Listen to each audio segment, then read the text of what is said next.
Welcome to High-End Homes Handled Right. This is the Real Property Management Luxury Podcast hosted by Lindell Johnson. Today, we're going to talk about deposits. Deposits. Sometimes owners love it, and sometimes tenants hate it, and sometimes owners hate it, and tenants love it.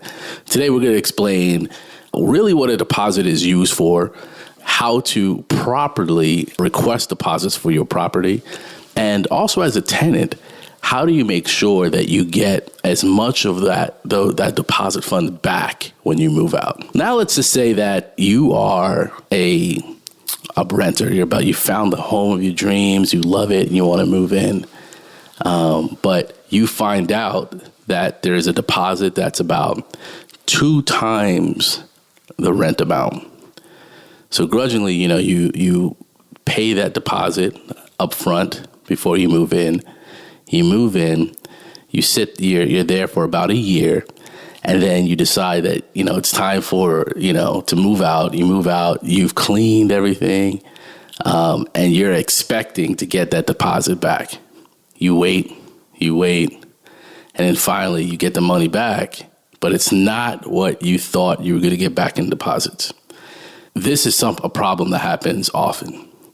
Another problem, let's say you're the owner and the tenant moves out and there's just so much damage done to the property that it's more than what your deposit is. That's another big problem. So let's just take it from the owner's perspective. If you're an owner and your rent is, let's say it's $2,000 a month, you can most people charge at least up a month, the value of 1 month's rent to 2 times the rent. I personally do 1.5 times the rent for the deposit. But you also, to decide how much your deposit's going to be, you also have to look at the home, the value of the home, how much it will cost for you to pay back, to fix damages. And when we're talking about damages in the home, we're talking about beyond normal wear and tear. I'll say it again, beyond normal wear and tear. That means, let's just say that your tenant put their bed in the bedroom, master bedroom. They have a bed, it's on the wall, and for some reason it rubbed and it scratched the wall where the bed is. Is this normal wear and tear? Or is this something that you would claim for your deposit because you want that you have to pay to fix that? Well, I would say that's normal wear and tear. You really have to go through the home when the tenant moves out and look and see, okay, if they've been here for about a year, what is the normal wear and damage that could occur in this home? You may have some rub on the walls when somebody walked by. You may have in the cabinets, it may be, some scratches, but these things are like normal wear and tear. What you're going to try to claim for your deposit or should use from the deposit funds are things that are beyond that. Maybe, there's holes in the wall, like somebody was moving out or moving in and they accidentally put a frame or something in the wall, or maybe they mounted TVs and they've left huge holes in the wall. This is beyond normal wear and tear. These are the things that you're going to have to then say, okay, out of those deposit funds that I received from you, we are going to use this amount of money to fix that wall.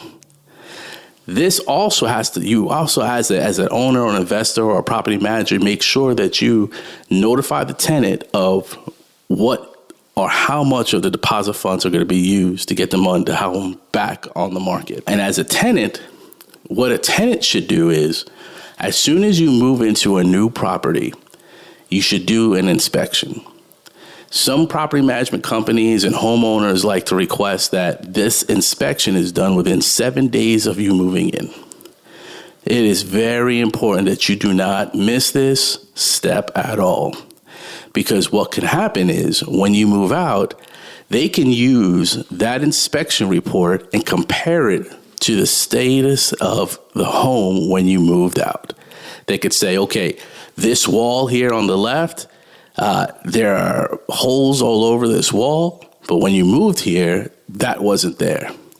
If you don't have an inspection done when you move in, or you haven't taken pictures, or there's no record, there is nothing you can say when they try to charge you for something and say it was never there before. So doing that inspection will protect you to make sure that you do maximize the amount of deposit money that's coming back to you. And I know as a renter, that is probably, obviously, that is your probably number one goal when you move out, is to be able to get those funds and probably use that in the next location that you're moving into.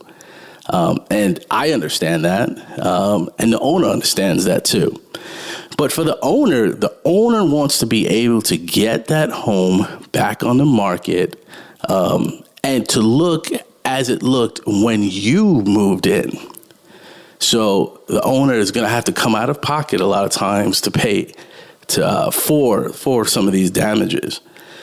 But it's very important that, for the owner also does that inspection, make sure he and she knows, the status of the home when they're renting it, and the tenant needs to do the same thing. Deposits could be, a big investment for some people that just don't have the funds to actually pay that deposit up front. Now, there's actually programs where you don't have to pay that deposit up front. There's actually companies where, it's almost like an insurance where you pay every month, and it doesn't require for the landlord to receive your deposit up front. That is a game changer. It is a game changer for a renter. And is it a game changer for the owner or the property management company? Because now when they market it, they could say, we don't require deposit up front. And now for the renter, they don't have to now come up with, the first month's rent, last month's rent, and then on top of that, 2 times their rent for the deposit. That's a lot of money to move into a location. And sometimes that scares prospective renters from actually moving into a property. So now there's actually programs where they pay monthly to this company, and it's for their deposit. And then when the tenant moves out, all the owner has to do then is go to that company with a document saying that, this is how much the damages cost, or how much it costs to get it back on the market. These are the walls, the issues, the locations where damages were done. And this is how much money we're requiring from the deposit. So deposit was $4,000. We're requesting $3,000 of that $4,000. That company will then give the owner / landlord / property management company a check of that amount. Now, on the tenant side, the tenant's now getting $1,000 of that $4,000 deposit. So that company is going to write the check, not the owner. So the company is the one that's going to write that check. And there's also, a rule stating how long it takes or should take for a company to return the deposit.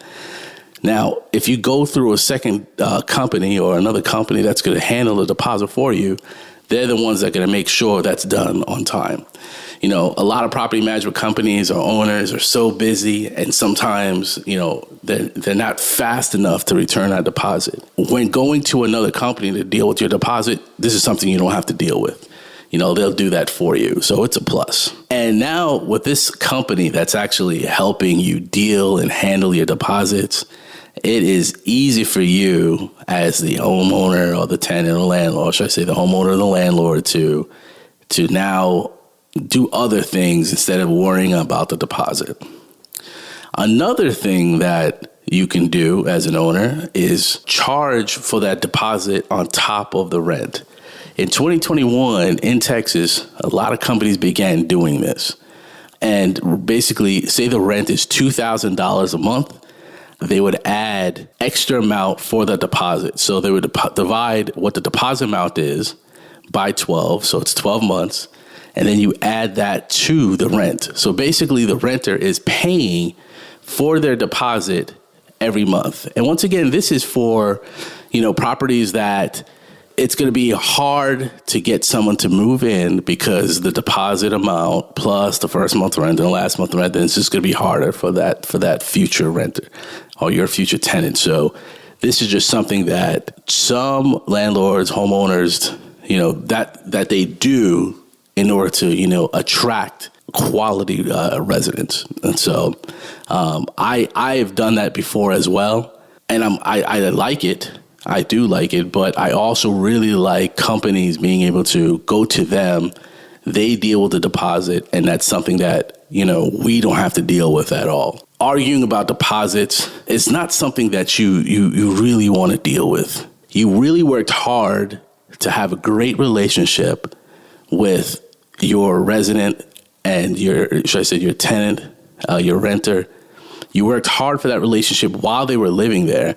And you want that same relationship to be strong when they leave, because that person is going to be able to then recommend you to their friends, family members, and they're going to say, hey, you know what? This owner was incredible. They took care of me when I was in their home. They took care of us when we moved out. We took care of their home as well. And I highly recommend you rent another one of their investment properties. That's what you want.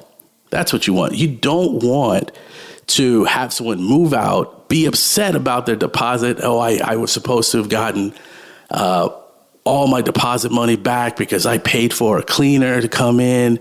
On the weekends, I painted the walls back myself and I didn't get all of my deposit back. You don't want this to happen. So another thing you could do to make sure that doesn't happen is not only giving those funds back to them on time, but making sure they know what the charges are going to be. Making sure they know what the charges are going to be before they even move out. So you're telling them, hey, the cost of us doing a make-ready clean is going to be $400. The cost of painting the walls is going to cost us this amount. So then the owner knows, or should I say the resident knows, the renter, what to look for. So when they're moving out, they're like, oh, we didn't have time to redo that wall that we put a hole in the master bedroom. I know that's going to be about $500. So then when they are requesting their deposit back, they know that, they're going to get charged for that amount. So it's always better to over-communicate than to have some type of confusion where the tenant believes they're going to get something and they don't receive that. And once again, it's all about relationships. It's a business, but it's all about relationships. You want to make sure that they love where they live and they want to come back to you and they want to refer you to other people and they want you to see you as an honest owner and investor, and they want to see you as someone they want to continue to deal with. So it's always great to over communicate. If a tenant decides that, I do want to take that opportunity to pay for my deposit every month, here are the things that has to be provided to that tenant. Number one, they need to know, obviously, the respective amount of how much the security deposit is. They need to know that, number one. They need to know the right of them to choose to pay the security deposit every month instead of upfront. And last but not least, they really need to know, once again, what the charges are going to be when they move out, as we discussed. And once again, this is Lindell Johnson. This is High-End Homes Handled Right, and this is a discussion on deposits. If you have any questions, please reach back out to us, and we'll definitely help you guys. But once again, the goal shall always be to over-communicate.